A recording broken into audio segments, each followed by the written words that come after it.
Hello बच्चों, आज पढ़ेंगे डीएनए में जो एक टॉपिक है डीएनए एंड आरएनए में जो सबसे इम्पोर्टेंट माना जाता है सेंट्रल डॉगमा। क्या होता है सेंट्रल डॉगमा? सेंट्रल डॉगमा को किसने दिया था वो भी पढ़ेंगे। चलिए आज का हेडिंग रहेगा क्या, सेंट्रल डॉगमा। सेंट्रल डॉगमा किसने दिया था? क्रिक ने दिया था। किसने दिया था? क्रिक ने दिया था। कब दिया था बोले तो बोल देना कब दिया था, तो सन 1958 में दिया था। क्रिक का पूरा नाम है फ्रांसिस क्रिक। क्या नाम है? Francis Crick. अब इसने कुछ ऐसे दिया, इस सिद्धांत में क्या दिया है देखो कि ये डीएनए है। क्या है? ये डीएनए है। अब डीएनए में धागा कितना है? 2 है। कितना है? 2 है। तो डीएनए से अगर डीएनए बन जाता है, क्या बन जाता है? अगर डीएनए से डीएनए बनता है तो डीएनए से डीएनए बनने की प्रक्रिया को क्या कहते हैं? रेप्लिकेशन कहते हैं। क्या कहते हैं? रेप्लिकेशन कहते हैं। रेप्लिकेशन मतलब डीएनए का ही कॉपी को क्या कहते हैं? और ये कब होता है? सेल डिवीजन से पहले डीएनए मतलब खुद का कॉपी बनाता है। क्या करता है? ये सेल डिवीजन से पहले बनाता है। तो रेप्लिकेशन समझ में आ गया। अब डीएनए से अगर बने आरएनए, क्या बने? आरएनए। तो डीएनए से आरएनए बनने की प्रक्रिया को क्या कहते हैं? ट्रांसक्रिप्शन कहते हैं। क्या कहते हैं? ट्रांसक्रिप्शन कहते हैं। अब ये ट्रांसक्रिप्शन, एक चीज याद रखो यहां पर, एक चीज याद रखो, एक वायरस होता है रिट्रो वायरसेस।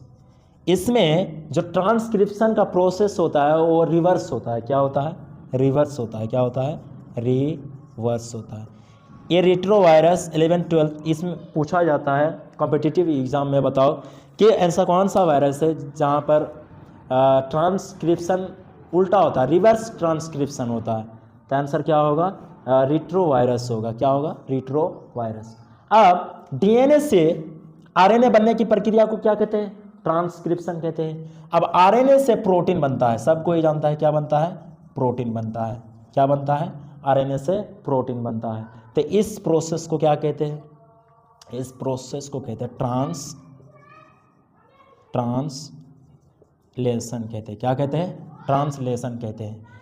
मतलब सेंट्रल डॉगमा में हम इतना ही देखेंगे कि डीएनए से डीएनए बनने की प्रक्रिया को रेप्लिकेशन कहते हैं, डीएनए से आरएनए बनने की प्रक्रिया को ट्रांसक्रिप्शन कहते हैं, और आरएनए से प्रोटीन बनने की प्रक्रिया को ट्रांसलेशन कहते हैं। एक क्वेश्चन और भी पूछा जाता है कि बताओ प्रोटीन का फैक्ट्री किसको कहते हैं? Factory of protein. तो प्रोटीन का फैक्ट्री कौन होता है? राइबोसोम होता है। कौन होता है? राइबोसोम होता है। राइबोसोम के बारे में हम फुल वीडियो बना चुके हैं, आप लोग देख सकते हैं मेरा वीडियो को। ठीक है, सेल चैप्टर में हम पढ़ा दिए हैं राइबोसोम को। ठीक है, अब इतना समझ में आ गया सेंट्रल डॉगमा क्या होता है। डीएनए से डीएनए एंड डीएनए से आरएनए, आरएनए से प्रोटीन।